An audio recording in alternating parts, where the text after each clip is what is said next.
Once again, it's another edition of What's the Haps Lansing Interrobang. It's Metro Melik, People's Champ. I'm so excited. Oh, I was going to wear... Oh, well. I was going to give props to somebody. We're going to give props to the palm reader. It's going to be all about the palm reader. It's not about reading palms. It's about great literature, great writing, great... I think our tag was something like, we can't tell you, like, we're not fortune tellers, but we're good storytellers. That's what it is. Sarah Spohn is here and has a fantastic Lansing history, and we are going to learn about that and see what she's up to these days. Thank you for being here. Thank you for being an awesome cheerleader for Lansing. Wow, thank you for having me. And thank you for being an awesome person in the world. That's so nice. The thing that I go on Vibe first. No, it is just how it naturally works. It's a 100% vibe first, and then I get to know people. Your vibe has always been happy, cheery. Even when you're frustrated, you're trying to find, like, you're frustrated to find the good. We've had a conversation where, like, you're trying to, like, there's good in here somewhere. I'm just mad about needing to try to find it, and I appreciate that. And then plus you just spread joy throughout the world, literally. Thank you. Because you're a writer. Yeah. Yeah. When did we meet? Where? Okay, I was thinking about that on the way here. I don't remember when we met in the first time, like, face-to-face, but I remember my first interaction with you. I was writing a story for the LCC newspaper about Platter Day, and you were, like, the Lansing representative or ambassador of, like, the meetup for Platter Day. And I'm wearing plaid. Oh, yeah, there you go. And but you it's sent in your me pictures a lot, so it's part of your that's normal true. wardrobe. That is true. So I contacted you to be the source for, like, the Lansing Platter Day, and then you sent me a handwritten thank you card. Yeah. And that just stuck with me. And then we reconnected somewhere, somehow. I have a stack of handwritten thank you cards that I was writing in January and February.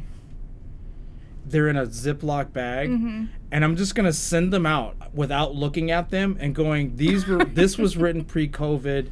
I'm still thanking you. I have no idea what's inside. Yeah, like, disclaimer. Who knows what this is? But I meant it, and I meant every word I said. Still. Sorry it's a year later. Yeah. Hey. But thank you. So I've been trying to get back to that because I know the importance. It's not a ploy. It didn't feel like one, and that's what, like, made me feel like I hadn't met you in person, face to face, and I was like, this is so kind that someone took the time out of their day to write a thank you card. For one, I never get fun mail too, right? That's the thing. So it was really appreciated, I think, all around. I'm sure that it feels good to write them and to send them, and it feels good to receive them. So sometimes you get a loss, and like, if I've been writing the same sentence 10 times in a row, like, because it's like, you get into a thing, but like, I mean it. So it sometimes writing them in blocks is kind of goofy. Yeah. But yeah, and it's just like, get good mail, like get good mail, please. And so you're not with that entity anymore. Right. I started my writing career / journalism journey. I actually started writing in, like, high school. Like, my senior year, we had, like, a super small impromptu, like, trying to publish a newspaper. I think we got one issue. I went to Sexton High School. Okay. Or J.W. Sexton. J-Dubs. Yeah. Born and raised in Lansing? Yes. Born St. Lawrence Hospital. Did you live in the West Side neighborhood? No, I live on the South Side. Or I lived on the South Side. How'd you end up at Sexton? So I actually went to a private school, like K through 8. Oh, okay. On the South Side of Lansing, and then... So I have one older sister, and she wanted to go to Sexton. She was into theater, and at that time, that was the school for the arts, the performing arts. Oh, okay. Like, before they all went actual, like, divisions. Right, they decided the school. Yeah, like, that one was just pretty well known for that, and I think science, too, at that time. My sister liked both those things, so she decided she wanted to go there. Like, Lansing schools don't require a school of choice, right? But, like, we were there. It's school of choice within the district. Okay, because I think we were, like, equal distance from where we lived to Everett, to if we wanted to go to Waverly, and to Sexton. so she wanted to go to Sexton. She really loved it, and then I just went there. That's cool. Yeah. What'd your parents do? Like, where are they from? Kinda. Where My are they from? What parents they are do? both from, like, Metro Detroit area. Okay. My mom's from Warren, and my dad's from, like... It's not a test. It's okay. Yeah, I'm like... He's from, like, still Metro Detroit. So, did your parents meet here or out there? God, I know very little about my parents, like... That's funny. Story. I know that they met there, because they okay. didn't move here until, like, after they got married and everything, okay. and had my sister. But my dad is, like, big into the bowling industry, so...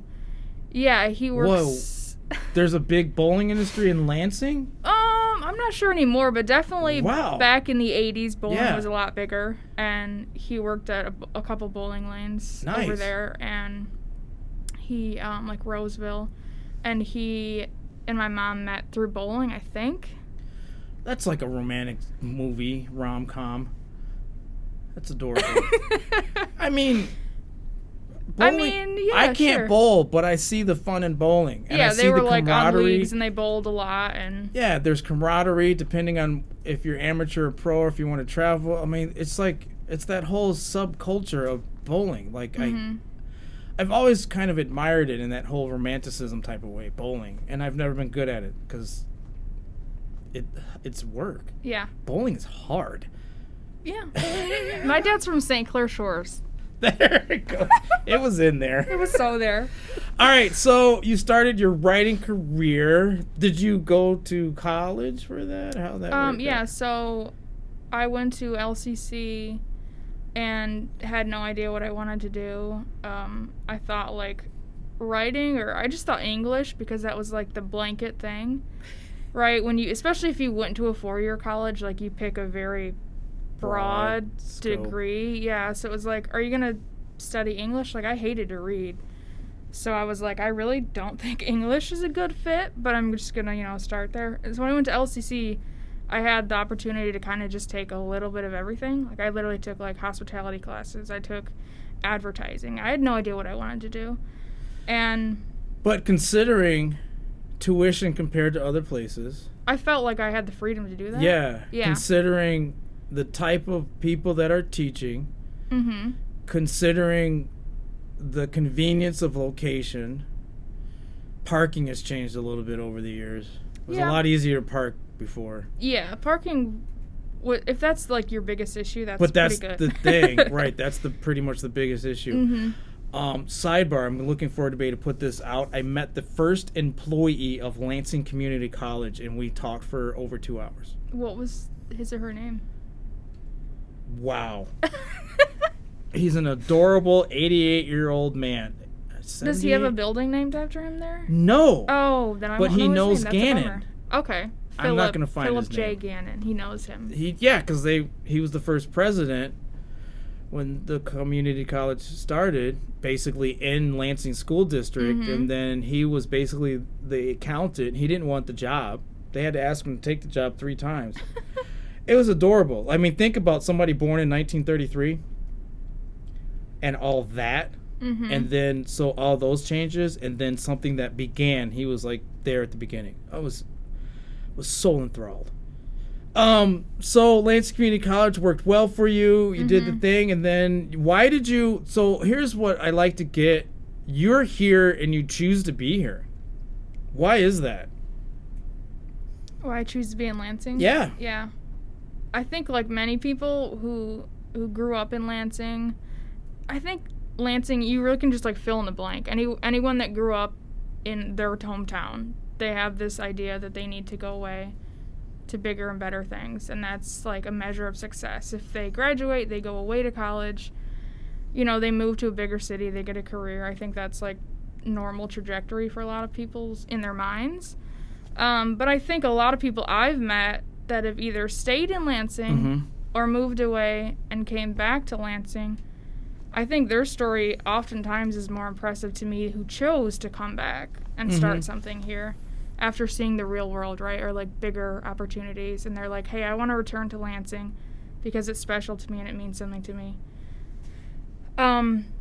I don't really know. I think I just started becoming more involved and seeing people and meeting people and hearing their stories about why they like Lansing, and it made me realize that we are great. Mm-hmm. Like, in talking with people about what they love to do is always super inspiring. And to hear the people that say that they came back, whether it's to start a family or they got married or it was a job or they had to move back and, you know, help their parents or something. But then they realize, like, Lansing is home and they want to make that place a better place for other people. Yeah. I just feel like that's what made me realize, like, whatever I want to do, I can do it here. That's my sentence. That's my sentence. Like, Yeah. somebody goes, what's Lansing's slogan? Horribly, like, will look good on a billboard. Like, you can do it here. Like, it's not. But that's my sentence. Like, what do you want to do? And and it's great for that. Like, it has so many different opportunities in so many different ways. And you know, finding your path, the only barrier to that would be oneself, right? Which I get. You know, we all, you know, have our own self, whatever that is. Insert that thing that might hold you back or change the trajectory. But Lansing's very forgiving. Yeah, I've met a lot of people that decided to start, you know, businesses here or whatever. Some had no experience, right? But they're like, Lansing seems like a good place to try. And if I fail, I don't feel like I'm going to be, like, blacklisted, right? And you can reach out to other businesses who are your, like, competitors, and you feel like they will help you. And I'm not sure that, like, other markets are like that, other states, other small towns that are just saturated with coffee shops. Like, I'm not sure you could have all these Blue Owls in every single city. Or Strange Matter, you know. Well, that's what I like about Lansing is that the people are accessible. And you're able to, for the most part, call someone directly or communicate to them directly, and then they will meet with you. Right? And I love that about this area. I've met with... I don't like the phone, which is kind of a weird thing, but, like, I would call somebody, and whether it be a Bigby Bob, right? I've met with him like 2 or 3 times, for an hour long, and I'm like, would I be able to do that in New York like, and call the coffee franchise guy? Right? Can you just, like, run into CEOs of the grocery store and have a chat with them? I don't know. Really, not quite sure that would happen, right? And developers in the area, like, why did you do this? Like, why is that like that? Or then have conversations like, you're building this, but what about this? And and sit in the office and chastise somebody and be like, well, thanks for lunch.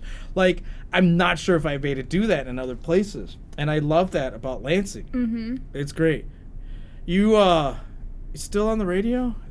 Yeah, radio's a weird thing right now. It being attached to, you know, Lansing Community College, LCC Radio. How'd you get into the radio thing?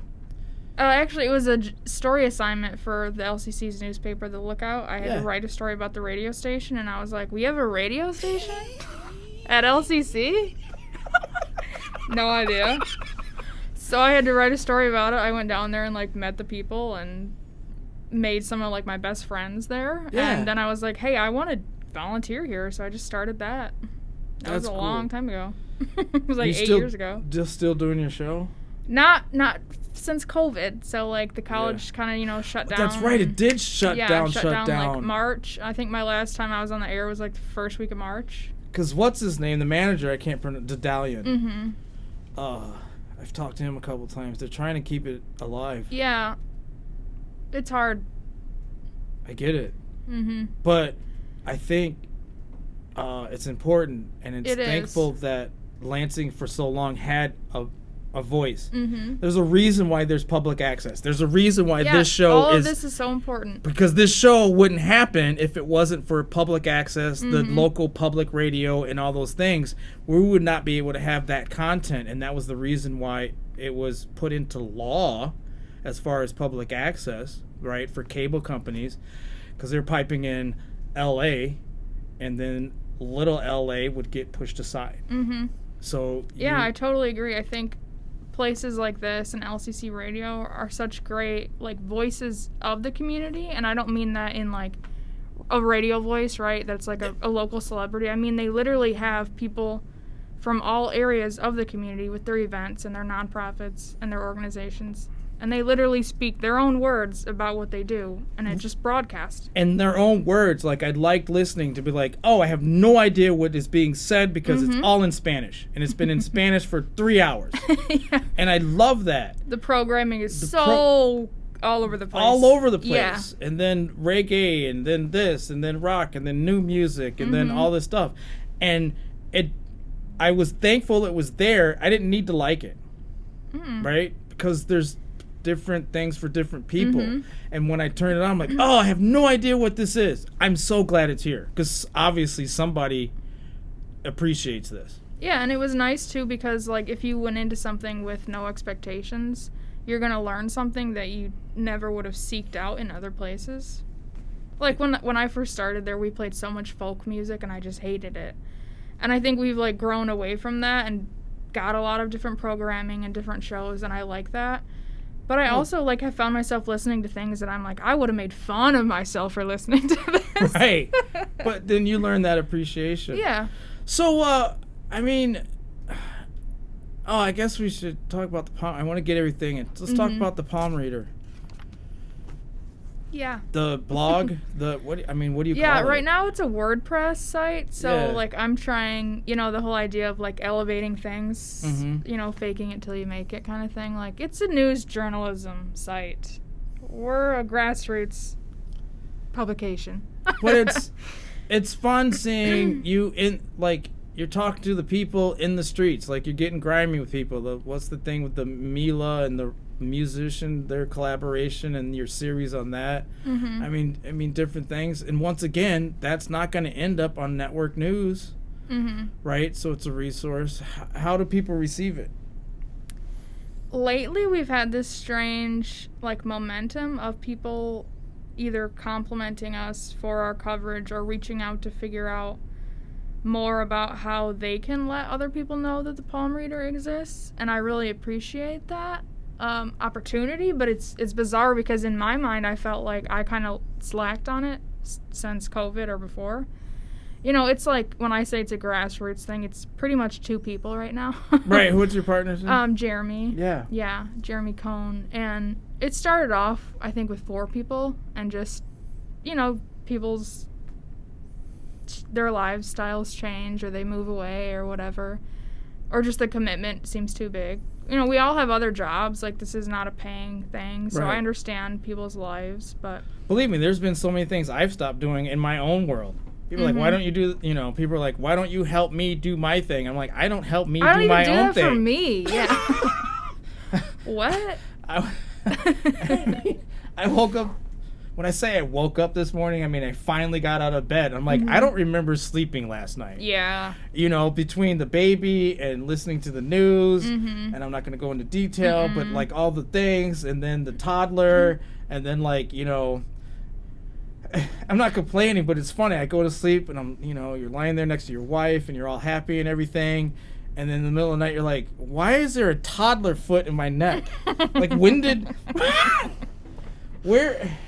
And then the baby's like, I need to be fed again. And you're like, what? Like, and then it was like 4 o'clock in the morning and the baby was agitated. Like, we had a full feeding, but the baby was agitated. And I'm like, we have to get up again? Like, we just went to bed.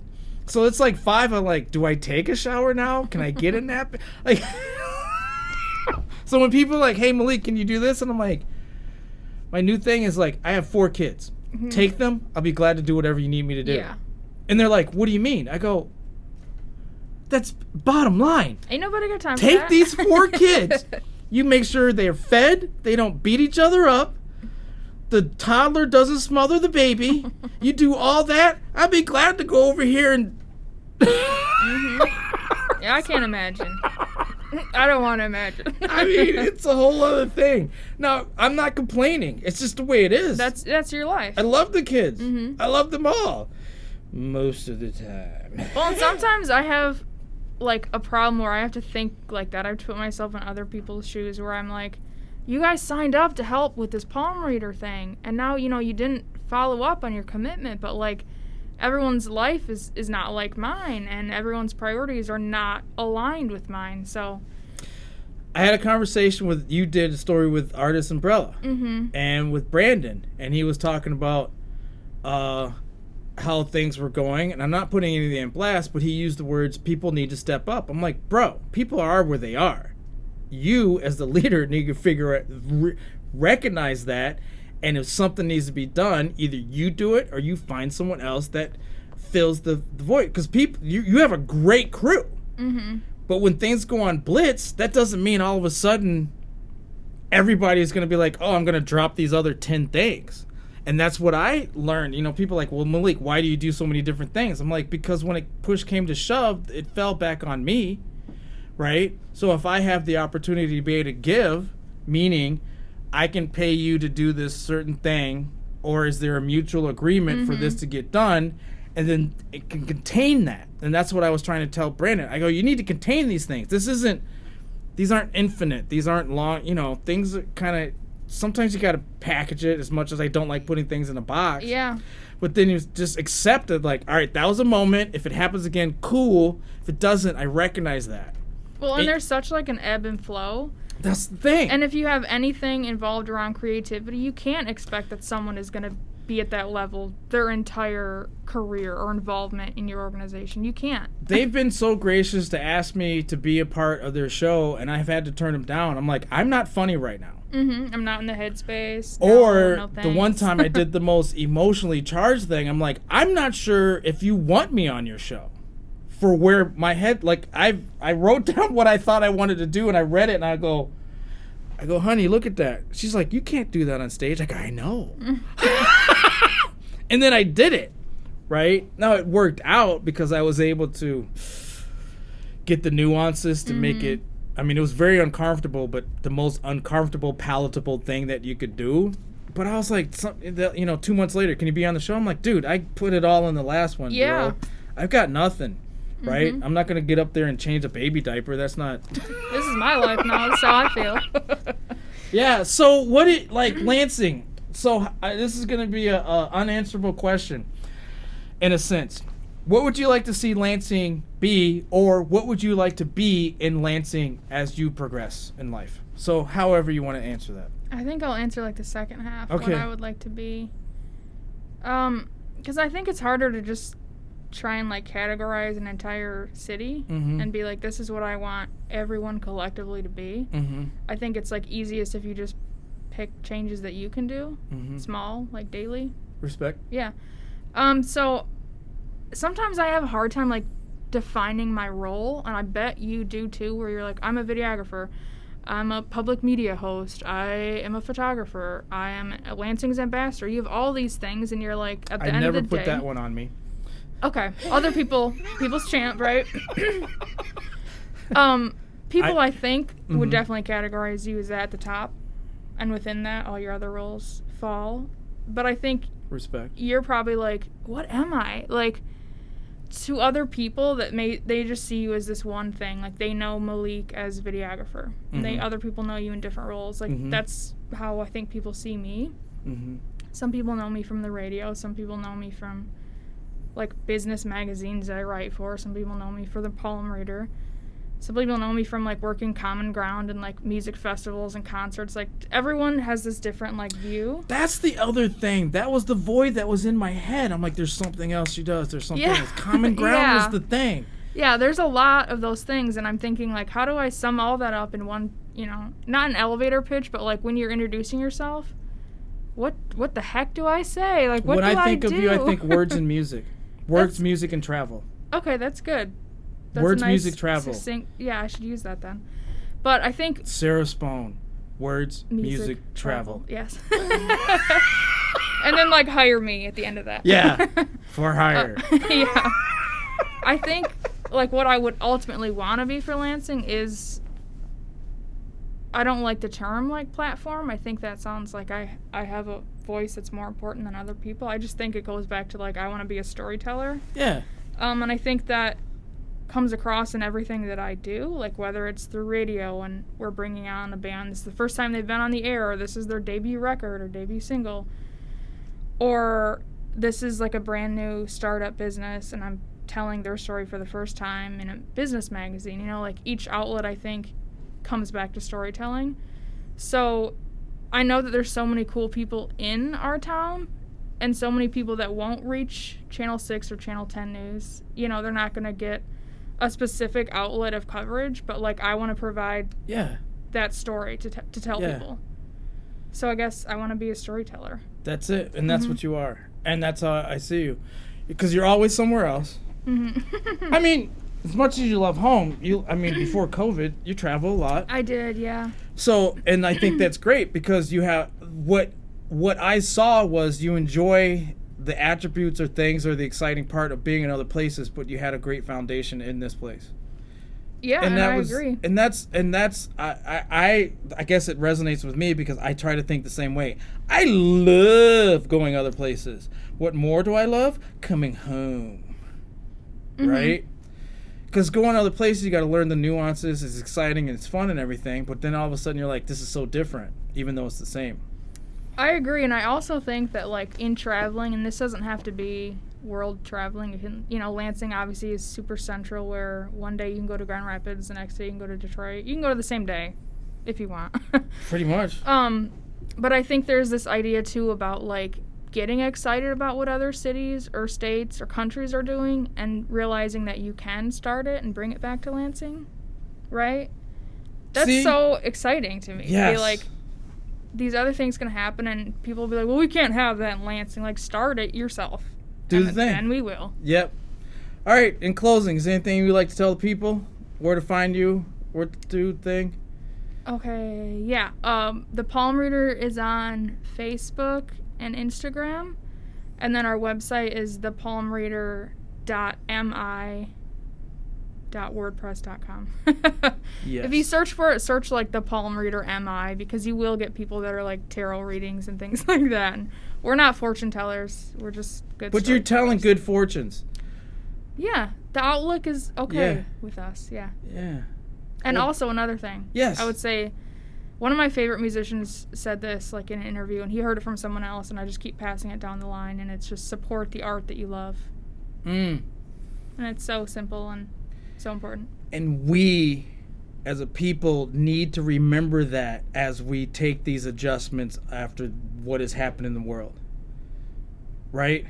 Because we, as a people, a lot of us went to the arts to help us get through. And that should show how important that is.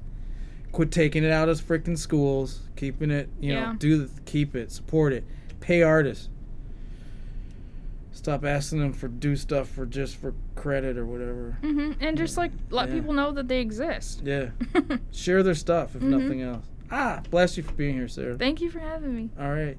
That's been What's the Haps? Lansing and Tarot Bang. Metro Melik. And that's a show.